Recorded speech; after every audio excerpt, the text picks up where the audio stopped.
welcome to This Week in Video Games, episode 121. My name is Tom Kershaw, and this is a podcast all about the world of video games. Well, this week I've been playing a lot of Destiny 2, given the new Lightfall expansion is out now. Today I'm going to run through my first impressions of Lightfall, the campaign, the post-campaign, and also the quality of life improvements. I'm also going to round up the latest gaming news, including a release date and showcase for Starfield. So, it is a busy show, so let's get to it.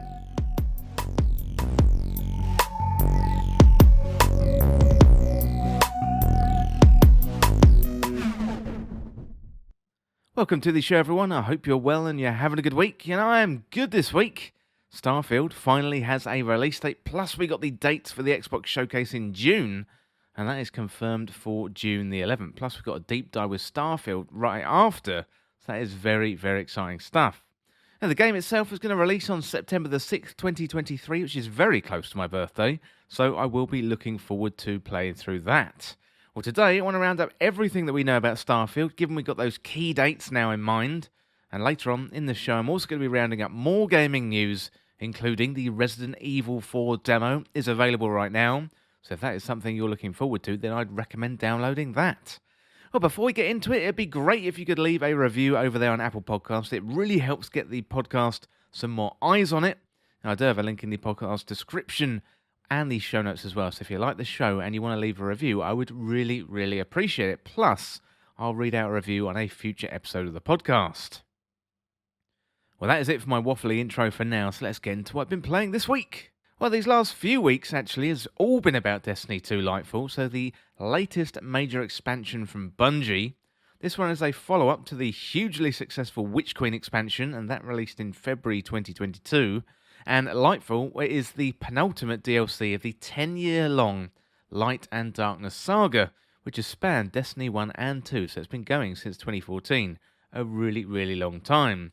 Well, today I'm going to dive into my first impressions of Lightfall, plus a deep dive into the story a little bit later on in the show. Well, without further delay, let's get into my first impressions of Destiny 2 Lightfall.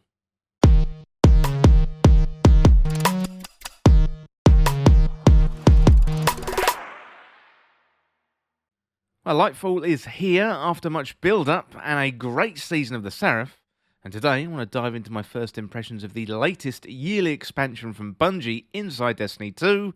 I'm going to get into the gameplay, the story, Strand, our new location on Neomuna, plus all the quality of life changes, like mods, commendations, and loadouts as well. Well, first of all, I want to dive into the gameplay. So if you are a seasoned Destiny 2 veteran, well, all of this is going to be familiar indeed. So Strand, our new Darkness subclass, offers up the most dramatic changes to gameplay through the grapple mechanic, which, to be honest, has been implemented pretty well. Yeah, we did get a taste of Strand via the campaign, but it doesn't really open up until after the story, when we get access to our aspects and our fragments. Basically, these are ways to modify our Strand setup to get the most out of the subclass. Well, so far with Lightfall, I've been maining a Warlock, and this has been working really, really well for me. I was thinking about going into the expansion as a Hunter, but for some reason, I always default back to a Warlock. I'm glad I did, given the emergence of Strand and the combination with Necrotic Grips. You know, that build has come out since the campaign wrapped up. It's some of the most fun I've had playing as a Warlock in Destiny 2. You know, I was late to Stasis in Beyond Light, having played through that campaign as a Titan. Getting Stasis was an absolute slog. It was really slow, it was really frustrating, and it took months to open up and get done. I did some of that with my Titan when it first released, but I didn't really open up everything until sometime in the Witch Queen expansion, and that was about 1 year later. But thankfully, Bungie has taken on the feedback and made opening up Strand much easier and much quicker too. Now, some enemies have been reworked with the Shadow Cabal, however it is not a huge change. And it's funny, because we've been battling against pretty much the same enemies since 2014. Although the Shadow Cabal have minor updates, it's mainly just cosmetic. We didn't really get a major new variant introduced like we did with the Vex in Beyond Light. Well, Tormentors are a great addition to the game, so they are like minions of the darkness, mini Rulk-like bosses. They grab you and give you a void pulse attack and drain you of your light and your health. The sound design with the Tormentors is very good. You know, the audio getting all distorted when you get attacked, It reminded me some of the great sound design work done in Beyond Light. Well, that is it for the gameplay. Next up, let's have a look at the story and the campaign. So, warning, there are spoilers ahead in this bit. So, next up, the story. First of all, I do think there are some positives. So, the campaign itself was pretty well paced. The cinematics were good. The final boss fight against Callus was also a good demonstration of Strand. But to be honest, that is about it for the positives. Otherwise, the campaign was underwhelming at best and a confusing mess, if you want to be brutally honest. This campaign felt like filler, and it felt like there'd been some pivot within Bungie at some point, and those cracks weren't really covered by the campaign. The best moments of the campaign with Callus and the Witness, however, we spent far too much time with Strand. Now, Strand, as a Darkness subclass, is pretty good fun, but it's a gameplay mechanic or a feature. I don't really want to know too much about the lore of Strand. Now, one cutscene would have been enough, but we got loads and loads of missions. There's been a whole bunch of negative feedback about the Cloud Striders. So Rohan, he was a great character, but he died fairly early on. We didn't get to spend enough time with him to be fully invested in his character to really care as to whether he died or not. Then you got Nimbus, the younger Cloud Strider, and their tone felt all wrong. And the fist bump attempt with Keitel just wasn't very good at all. So, there's a great deal of story to tell with the Cloud Striders, but it's all post-campaign rather than in the campaign itself, which is a shame. Once you get to the post-campaign, you learn much more about the Cloud Striders, their history, their celebrated heroes and champions, and that is really, really good storytelling. And shout out to that Neomuna newsreader as well. They are very, very cool indeed.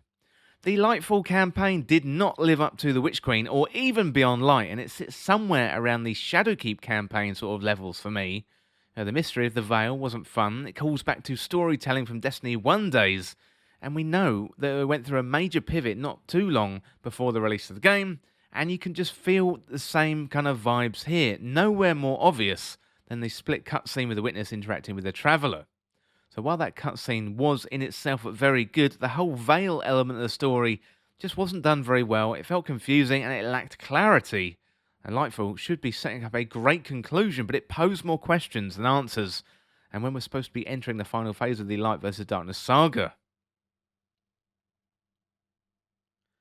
Well, next up we've got the environment. So Neptune is our new destination for Lightfall, and while it looks beautiful, it feels very shiny and new, but it also feels empty.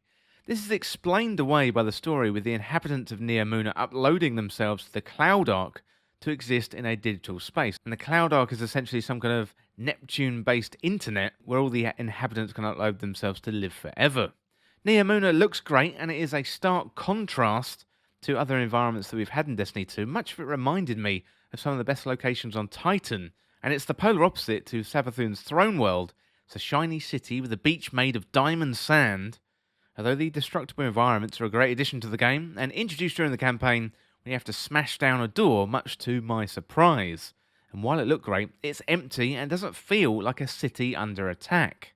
Callus' ship, meanwhile, is an impressive structure. I do love the aesthetics of those Darkness ships, but overall, it doesn't really compete with Savathun's throne world for me, or even the EDZ.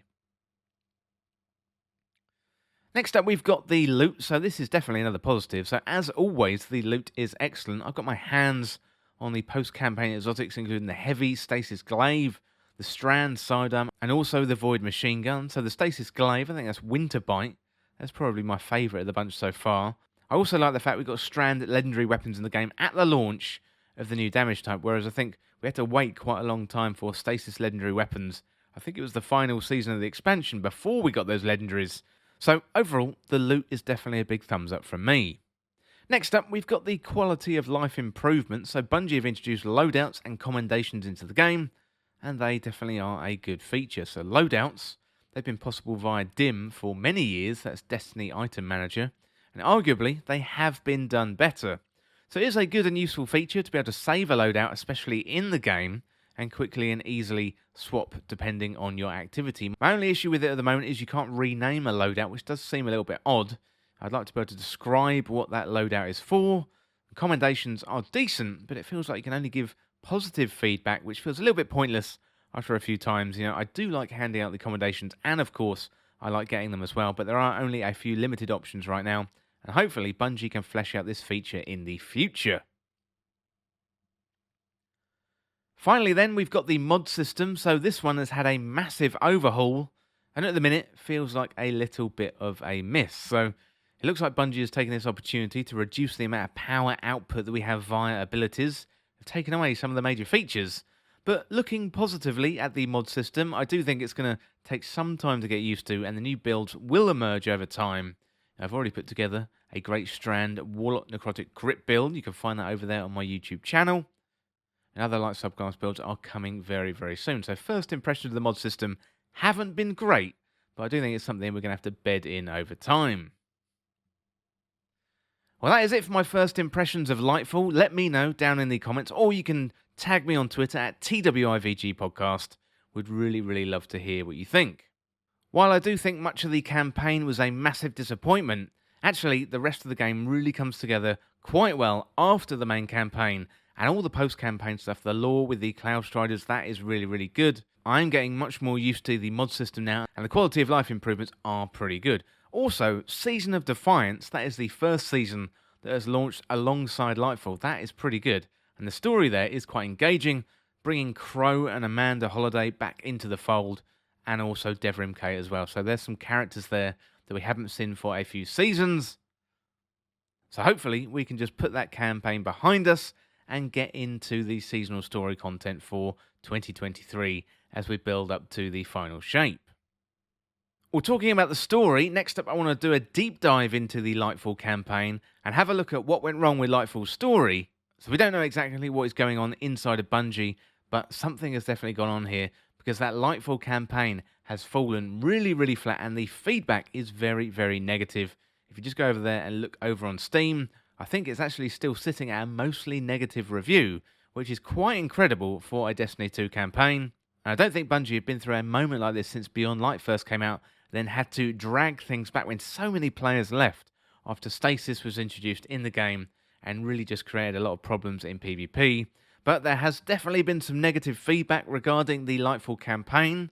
So next up, let's have a look at what went wrong with Lightfall's story.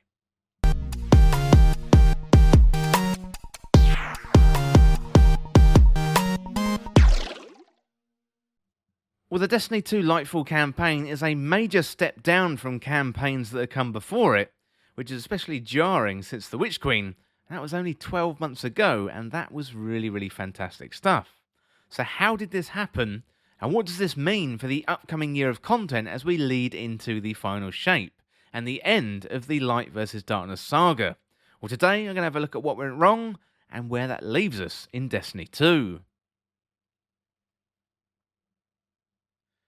Well, there was much build-up to Lightfall, and a lot of momentum from the Witch Queen, and Lightfall's story and campaign appears to have slammed the brakes when it comes to that momentum leading us towards the end of the current saga.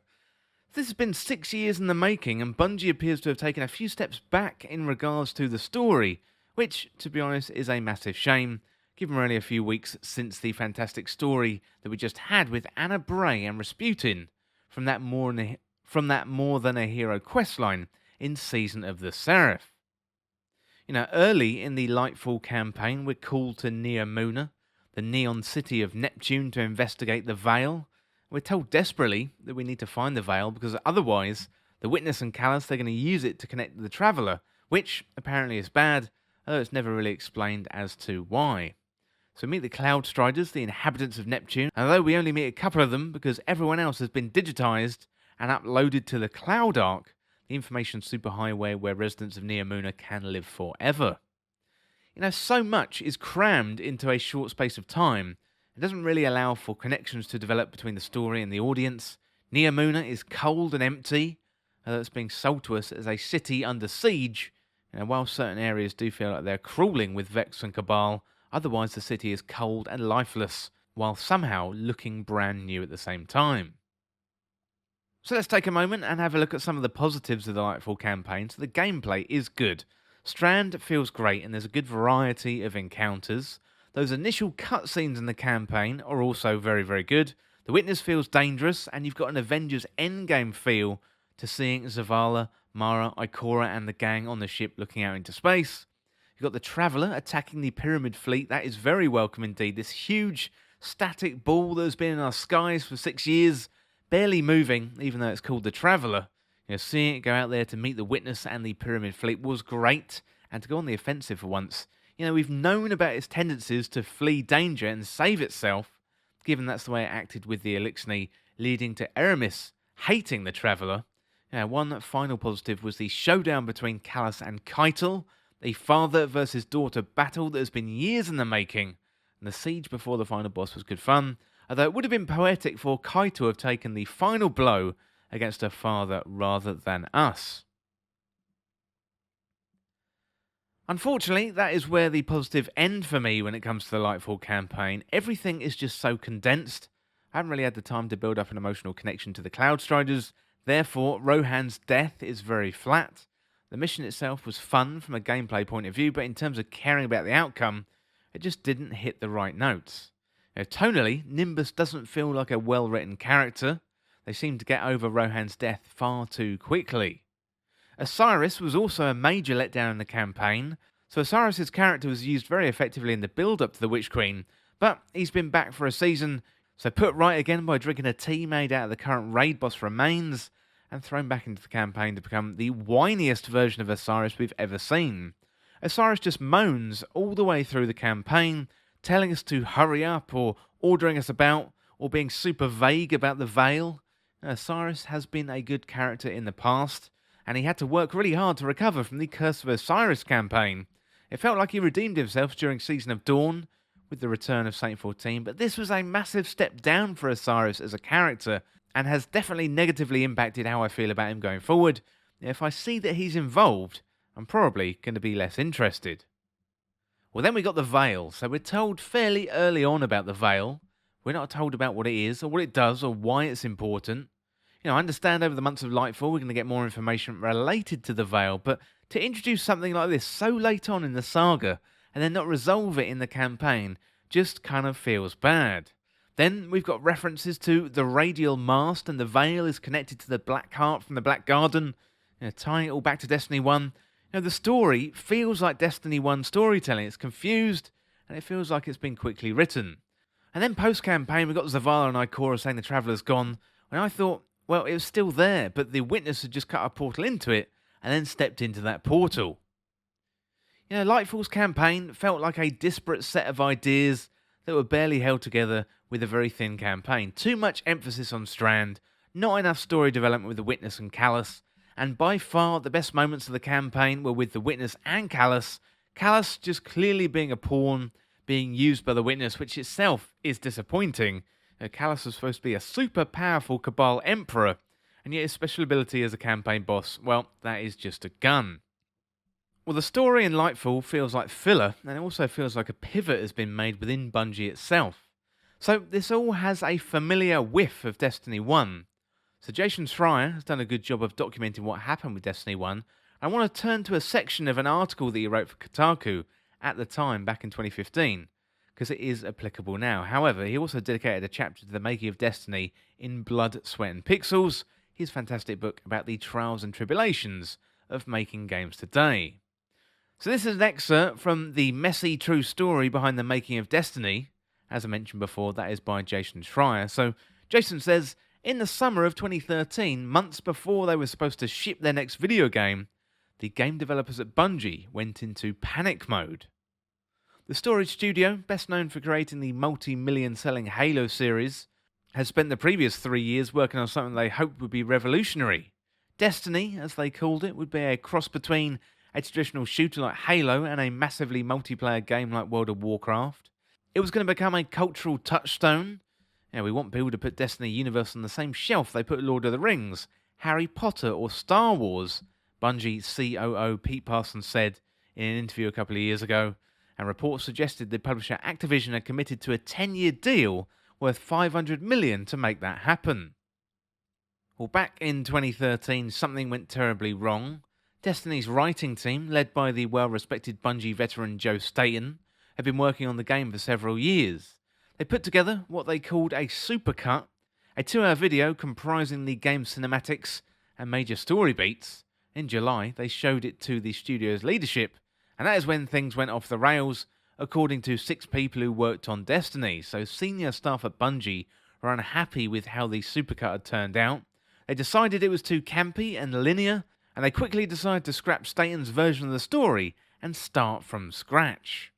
In the coming weeks, the development team would devise a totally new plot, overhauling Destiny and painstakingly stitching together the version they'd ultimately ship a year later in September 2014.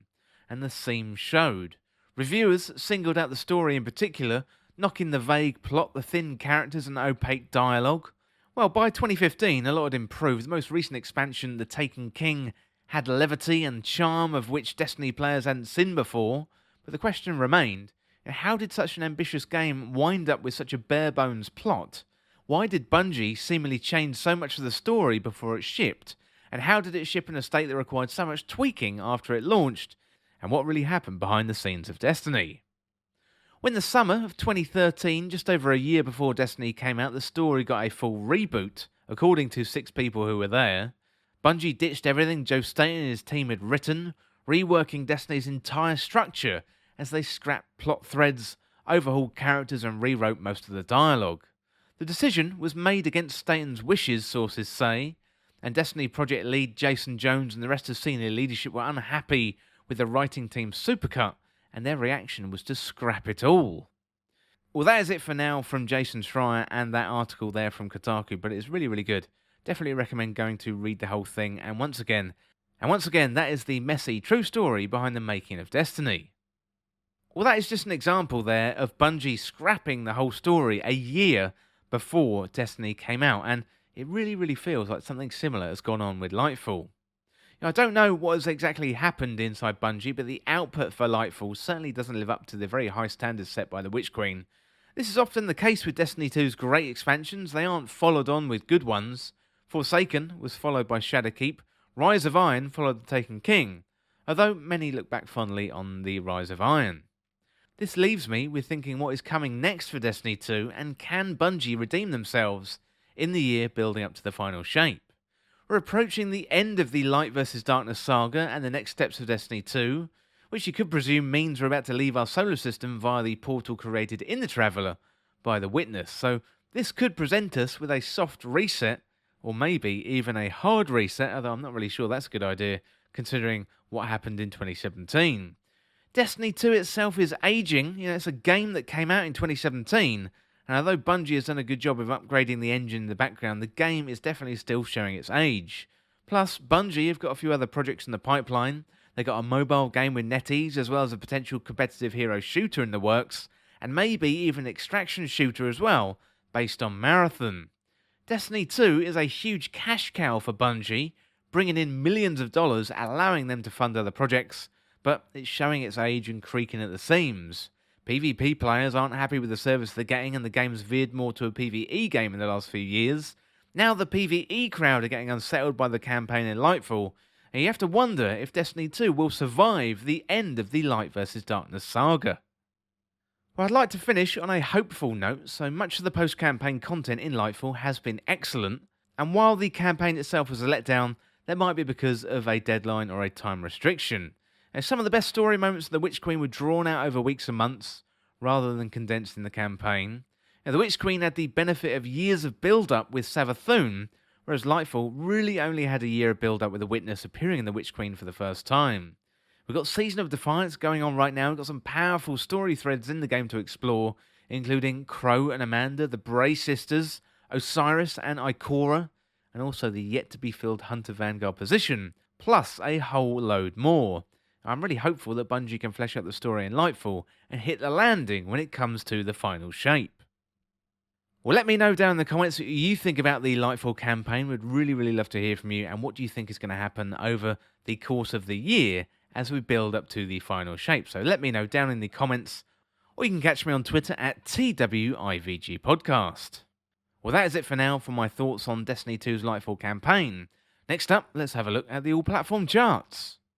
Well, number 10 this week is Grand Theft Auto 5. That is up 2 places from last week's number 12. At number 9, it's Minecraft. That is up 1 place from last week's number 10. At number 8, we have a new entry. It's Wolong, Fallen Dynasty. And at number 7, it's Call of Duty Modern Warfare 2. That is up 2 places from last week's number 9. At number 6, it's Kirby's Return to Dreamland Deluxe. That is down 3 places from last week's number 3. At number 5, it's holding steady, it's Mario Kart 8 Deluxe. At number 4, another one holding steady, it's God of War Ragnarok. And at number 3, it's FIFA 23, that is down 1 place from last week's number 2. At number 2, it's Metroid Prime Remastered. That one is a new entry, and still holding that number 1 slot is Hogwarts Legacy. And as I understand it, that is doing really, really well, so congrats to the team behind Hogwarts Legacy. Well, that is it for now for the all-platform charts, but next up, let's check out the latest in the video game news.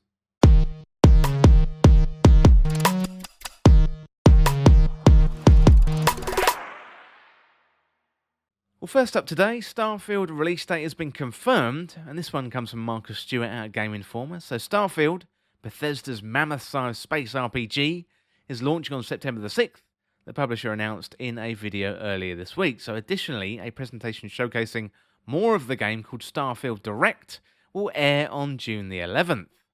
So in a new video hosted by game director Todd Howard, he states the Direct in June, which happens to be the weekend before E3 starts, will provide a deep dive into the game, and he reiterates that Starfield is a unique experience that also has many of the hallmarks that fans expect to come from a Bethesda title. And we also saw Starfield during the Xbox Game Showcase last summer, where Bethesda revealed its extensive scope, including thousands of planets, spaceship construction, environmental scanning, and also other features as well. Well, Starfield was originally slated to launch on the 11th of November 2022 before getting delayed. It was later reconfirmed to launch within the first half of 2023, although September sits on the second half of the calendar, so we're happy to see the game get a concrete date once again. Starfield is going to be available on the Xbox Series S and X, also on PC, and it's going to be available on launch day on Xbox Game Pass. Okay, next up we've got more news from Microsoft. So Microsoft confirms June the 11th Summer Showcase. This one's from Matt Wales out of Eurogamer. So Microsoft has announced it's going to be holding this year's Xbox Game Showcase on the 11th of June. That, of course, isn't particularly surprising news. Microsoft had long favoured the pre-E3 Sunday slot for its big announcement showcase, and this one is clinging on to, even after reports it won't be participating in this year's E3. As the specifics of its showcase, Microsoft isn't saying much right now, only that it's going to be run ahead of a special Starfield-focused Direct that is going to come later on in the day. Understandably, Microsoft has been focused on its more immediate slate of releases in recent times, namely the next Forza Motorsport installment. We've got Redfall and Starfield, all with launches for those titles now on the horizon. Hopefully it's going to be turning its attention to some of the long-announced first-party games that we haven't really heard much from in a while. So these include the Initiative spin on Perfect Dark, Obsidian's Avowed, Ninja Theory's Hellblade 2, and Playground Games' highly anticipated Fable reboot. So will any of these surface during this year's pre-E3 showcase? Well, only time will tell. Well, next up in the news, Square Enix president Yosuke Matsuda is stepping down, and this one is from Marcus Stewart out of Game Informer. So diving right into it, Square Enix's president is stepping down, and the official announcement states it is going to be replaced by the relatively new Takahashi Kiryu, a company director who joined Square in 2020 as part of organisational restructuring. So the proposed change will be voted for approval at the 43rd annual shareholders meeting in June, and Square Enix's reason for the change is as follows. So under the rapid change of business environment surrounding the entertainment industry, the proposed change is intended to reshape the management team with the goal of adopting ever-evolving technological innovations and maximising on the creativity of the company's group in order to deliver greater entertainment to its customers around the world. Matsuda became president in 2013, succeeding Yoichi Wada as part of massive restructuring, and his time at the top could have been viewed as a bit of a roller coaster. He pushed for innovation in Square's flagship franchise Final Fantasy, and voiced commitment to remaking and re-releasing popular titles from Square's back catalogue, such as Final Fantasy VII. The MMO Final Fantasy XIV also has become a global phenomenon under his watch, although the company as a whole has largely struggled to land a massive success outside the franchise. So, in recent years, high-profile Square Enix published titles such as Marvel's Avengers and Babylon's Fall had disappointing releases, with the former ceasing development this year and the latter shutting down this week. Perhaps most infamously, Matsuda was also at the front of the Square tumultuous relationship with its North American third-party publishers, namely Crystal Dynamics and Eidos Montreal, whose titles such as Tomb Raider Reboot Trilogy, Deus Ex and Marvel's Guardians of the Galaxy were often deemed commercial disappointments, and that came to a head last May when Square Enix sold off these studios and their IPs to the Embracer Group. Well, in recent times, Matsuda was also a vocal advocate for NFTs and blockchain gaming. In January, he published a letter detailing upcoming company initiatives, including making games that incorporate blockchain technology. Okay, next up, let's shift gears from one Japanese developer to another, and we're going to turn our attentions to Capcom. So Resident Evil 4's demo is available. So Resident Evil 4 fans really want to play the upcoming remake later this month, but they can get a jump on it early thanks to the release of a playable demo. And by early, I mean right now. So if you have a next generation console, like an Xbox Series S or X or a PlayStation 5, you can download that demo right now. Well, the demo unfolds with the game's first chapter, with Leon making his initial trip into Ganado Village. The demo has no time limit and is available on all platforms the game is coming to, which will be a PlayStation console, the Xbox Series S and X, and also PC via Steam.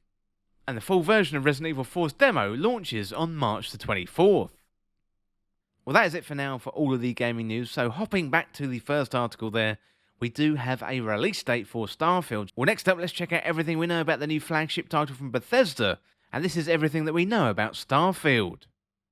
Before we dive into this one, I want to say thank you to Christopher Livingston from PC Gamer for this excellent piece. So you should definitely go and check out PC Gamer and all the other great stuff written by Christopher Livingston.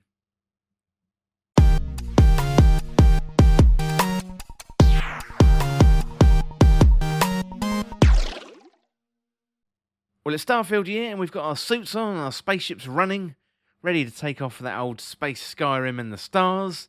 And now we even know when, so Starfield is arriving in September of 2023, surrounded by all the excitement we expect for a new Bethesda RPG.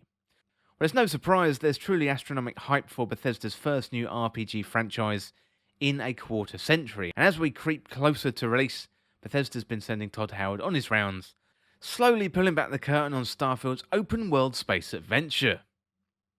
Okay, first of all, when is Starfield going to release? So Starfield releases on September the 6th, 2023. Originally was supposed to launch on November the 11th, 2022.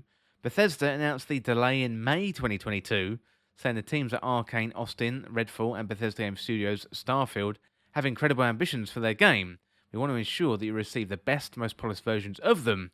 It was expected to be in the first half of 2023, then just moved a little bit past that with an official September date announcement.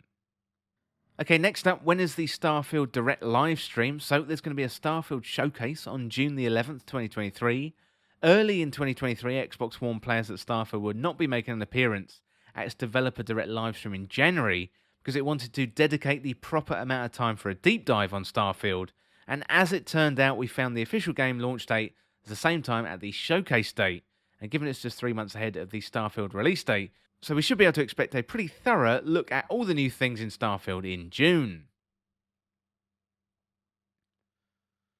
Okay, next up, how much is Starfield going to cost? So with Sony, Activision, and now Microsoft raising the standard game price to $70, we're entering an extremely expensive era of gaming. Starfield will also cost $70, maintaining this price as a new normal and not a temporary spike.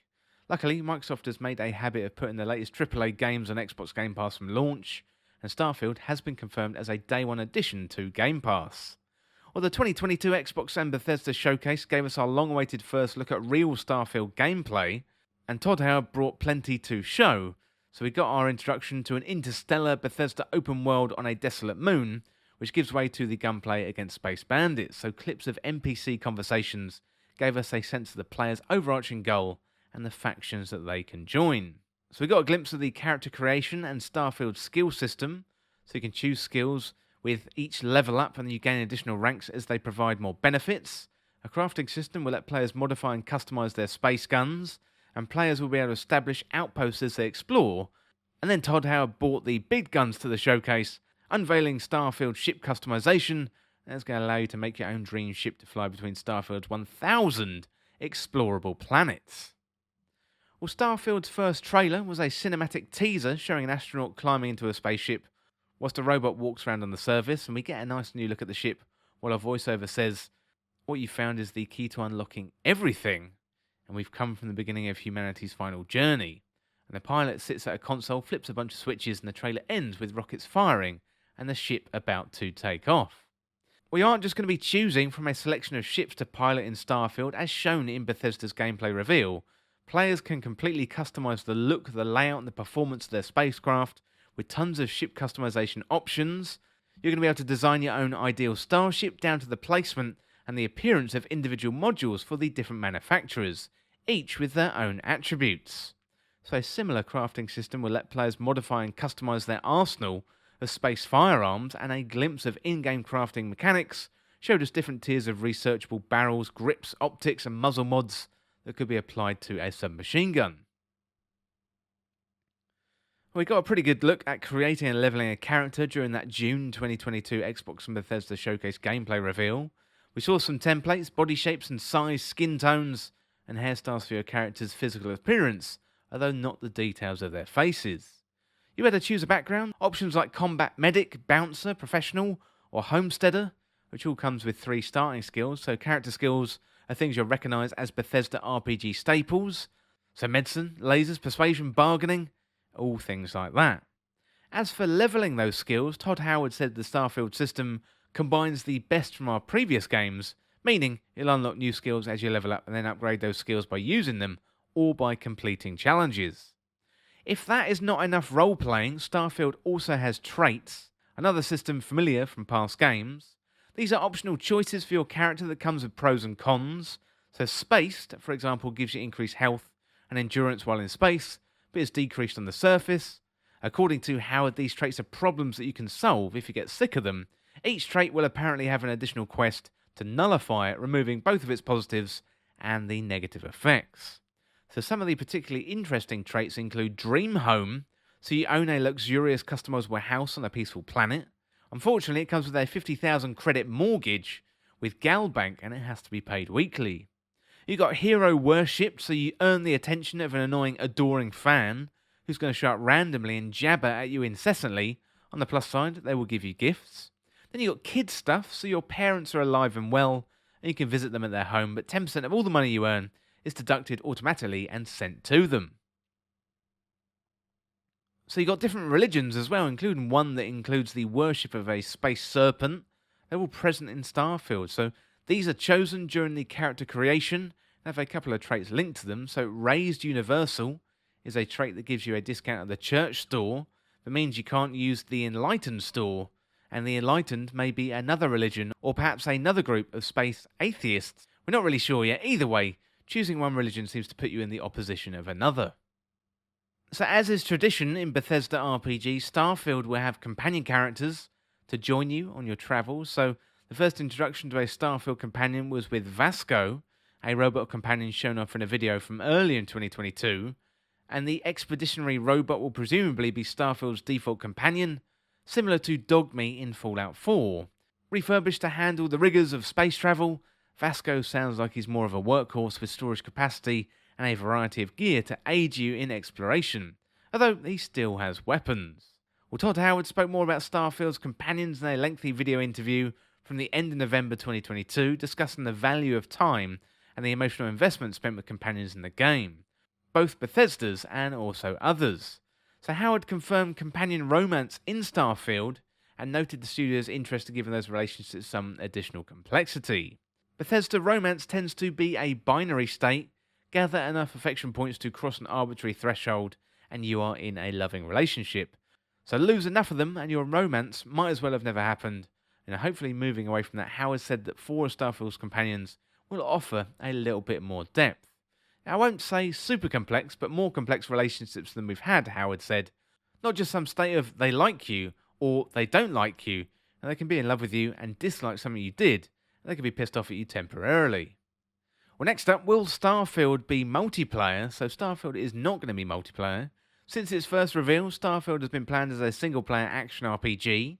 Bethesda currently has no plans to develop competitive PvP or a co-op feature for Space Explorers this time round, so other than Fallout 76 and the Elder Scrolls Online, it's quite rare for Bethesda games to offer multiplayer functionality.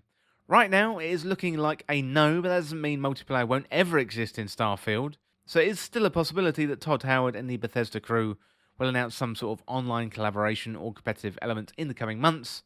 Even if they don't, maybe modders will put together another Skyrim Together miracle a decade after Starfield's launch.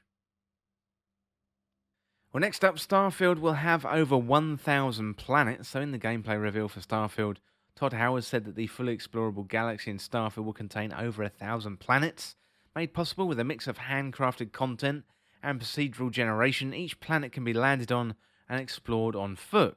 Will a lot of them just be wastelands with minerals to harvest? Probably, but so are most real planets. Okay, what do we know about the major Starfield locations? So, one of the recent trailers breaks down the region of space known as the Settled Systems, a 50 light-year radius around our own solar system where humanity has spread out. It's divided up between the two main factions, the United Colonies and the Freestar Collective, who are working at an uneasy peace after a recent war. It also touches on some of the same threats a player might face, so ecliptic mercenaries, pirates of the Crimson Fleet, violent spacers, or even fanatical religious zealots.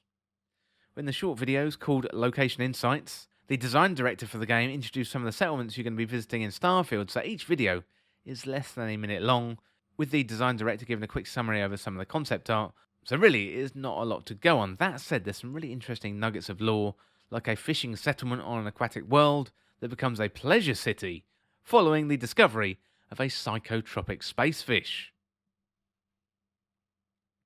Okay, finally then, let's have a look at Starfield's factions. So space is a dangerous place, and it's no surprise that in the Settled Systems they're going to have a number of groups angling to meet their own ends. We don't really know too much about the main story just yet, but there's definitely going to be a healthy number of factions at play in the world, like in other major Bethesda RPGs. So Constellation, a group of human explorers, seems like the game's main faction. Todd Howard has described the group like NASA meets Indiana Jones, meets the League of Extraordinary Gentlemen, a group of people that are still searching for answers. We don't know much just yet, but we heard the names of brief descriptions of a few Starfield factions that may meet or hear about along the way. That alone was enough for some of us to decide which space factions we are going to join. Well, that is it for now for everything that we know about Starfield. So really looking forward to that full game release, and it's just around the corner for my birthday as well. So looking forward to that. Well, that is it for now for Starfield, but next up, let's have a look at what's coming out in the next few weeks.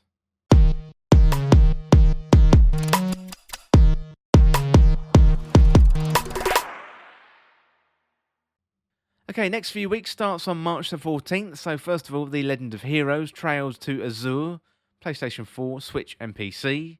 And then we've got The Wreck, that is PlayStation 5, Xbox Series S and X, PlayStation 4, Xbox One, Switch and PC. Then on the 15th of March, we've got Vulcan, Lords of Mayhem, that's PS5, Xbox Series S and X. Then on the 16th of March, we've got Anno 1800, PS5, Xbox Series S and X.